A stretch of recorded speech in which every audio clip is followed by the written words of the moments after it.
guys, Melissa with Wild Bloom Homestead. Today I'm going to do a canning video on canning meat.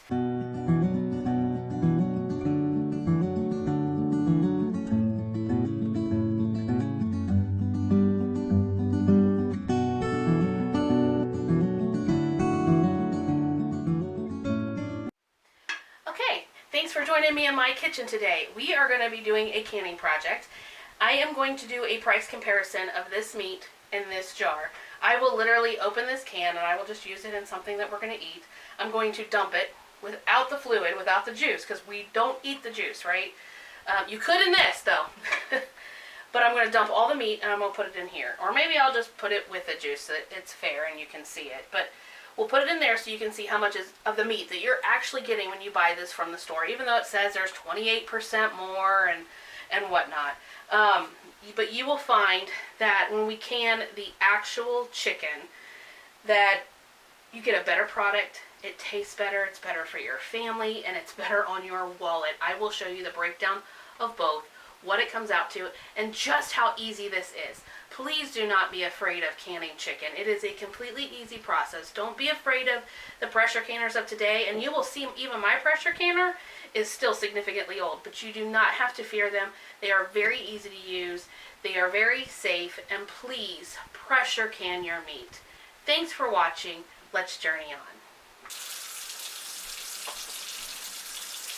Number one, the first thing you want to remember in any of your canning is to make sure that you clean and sanitize everything around you. I try to put things around my hair because my hair tends to like drop down a lot, and I go through and I will wipe down everything. So you're just going to be watching me do that, and I do use vinegar.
I have washed and sterilized 8-pint jars. In this particular video, I am going to be using, these are the jelly jars I think that people use, but these are wide mouth, so I am going to use these particular ones this time, and they're pretty.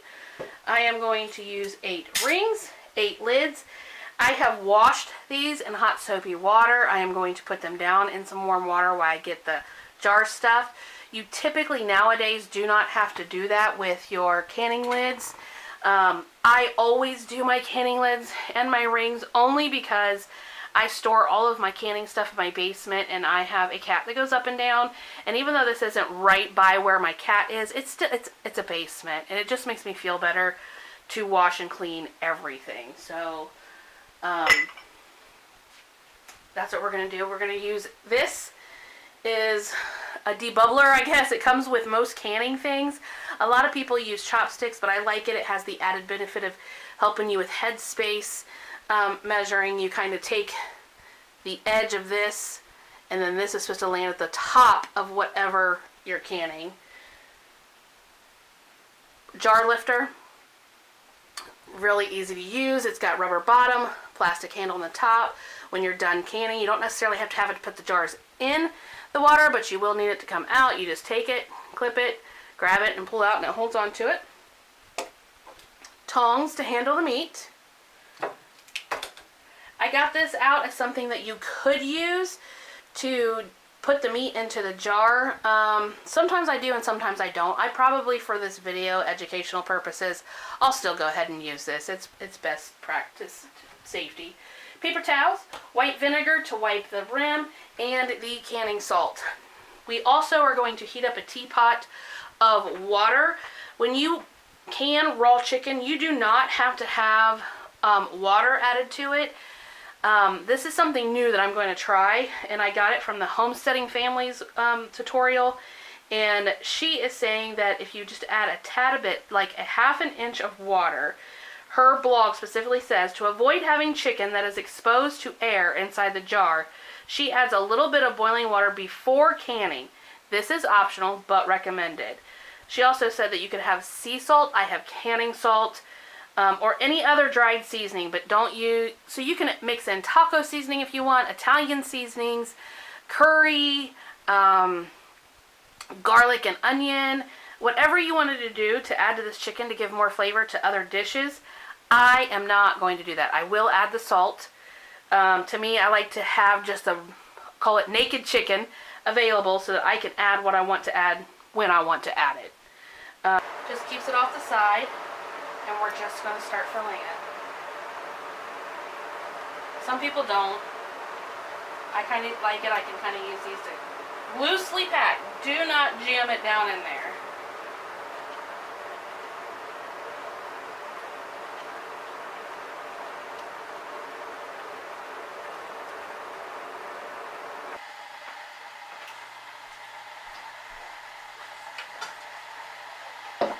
If my YouTube channel ever gets big enough, I am going to get me a camera where I can see at the top, like the screen will flip up, and I can see if my batteries are running low, or if I'm not actually recording. I just had a total conversation with you about slicing chicken, and how I take the little fatty bits off of it.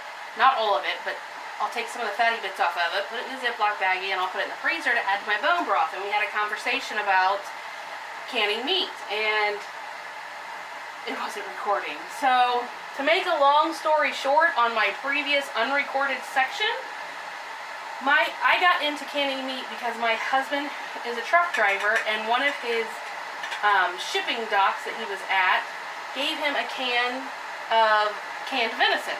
And he brought it home, and I'm going to tell you, it did not look good. It did not look like something I wanted to eat. I was scared to death. It sat on my shelf for another 6 months. And we were desperate one night to eat, and I opened it and put it in venison stew. Like with carrots and potatoes that I had frozen, and threw it together. It took like, I don't want to say, not even 15 minutes. And heated it up, and we ate it, and it was so good. And I waited, and none of us got sick. So then I was like, okay, maybe there is something behind the canning the meat. So then I started looking it up and looking into there's different versions of how you should and shouldn't can meat. I'm going to tell you that I am going to choose to always pressure can my meat. I feel like, for me, it is something that I feel much safer about. I'm not going to argue about the water bath versus the pressure canning. To me, it seems like there's more data to support than pressure canning than there is to just water bath meat, and to me that's a little scary, and I'm just not willing to risk it. And plus, pressure canning, it cuts down on half the time, and I'm busy. I don't have time to wait 4 hours for meat to get done. But it's nice to know that there's another option out there. God forbid Armageddon happened and I never have any electricity. But I don't know that I would be stockpiling a bunch of meat anyway, to be honest with you. You fill these jars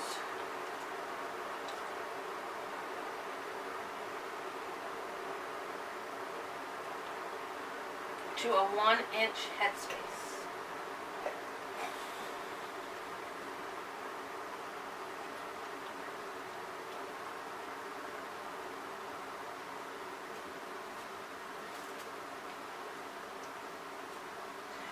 And I'm going to tell you that 1-inch headspace is right here. We want the top of the food to be right there.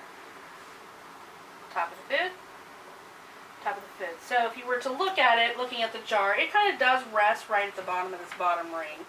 I'm not sure if you guys can see that, but maybe if I do it this way. Maybe just right below it.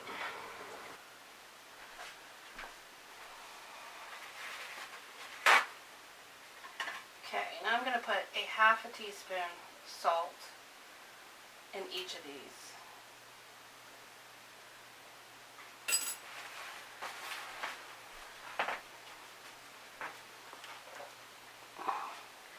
I'm going to put a half an inch of water.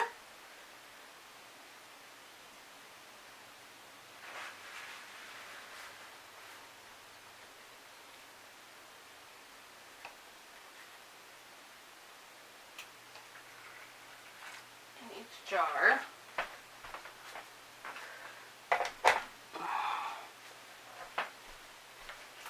I'm going to debubble them, because we don't want to give the bacteria any room to grow in there.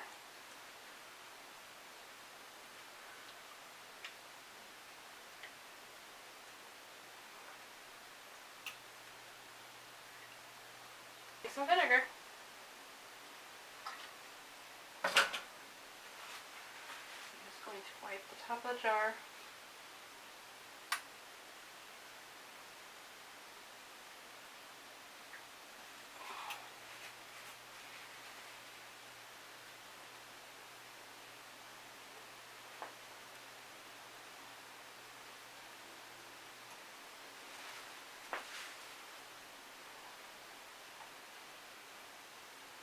Ring on there.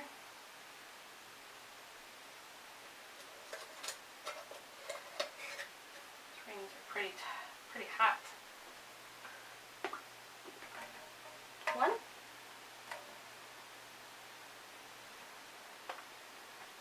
2. Turn this down because I don't want it to be boiling yet. 3. And 4. I'm going to get the rest of these. Okay guys, I'm gonna do a voiceover with this video because my sound was really bad with some clinging in the background. But I'm letting you know that I'm adjusting things. I have my lid locked in place. I'm explaining the sealing and the venting.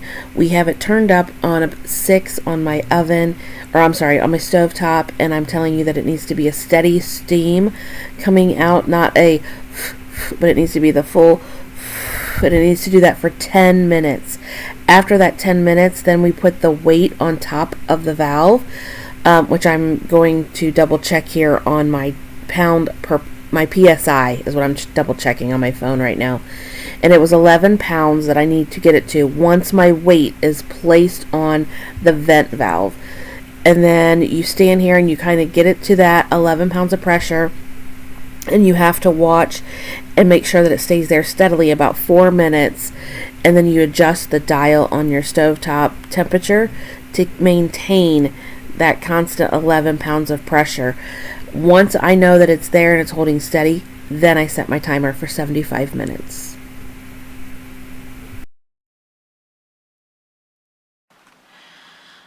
And we're back. It kind of had a busy evening this evening. My mom stopped by, had a little bit of a pantry chat with her about canning and how she used to do it, and it was kind of interesting to see her excitement. But here is the chicken. It is now done out of the pressure canner. As you can see, none of my meat is going above the fluid, which is really nice. That means that tip of adding just a half a cup of water might have been a tip that I'm going to keep. But there it is. I will let you know how much I get done over the weekend. Thank you.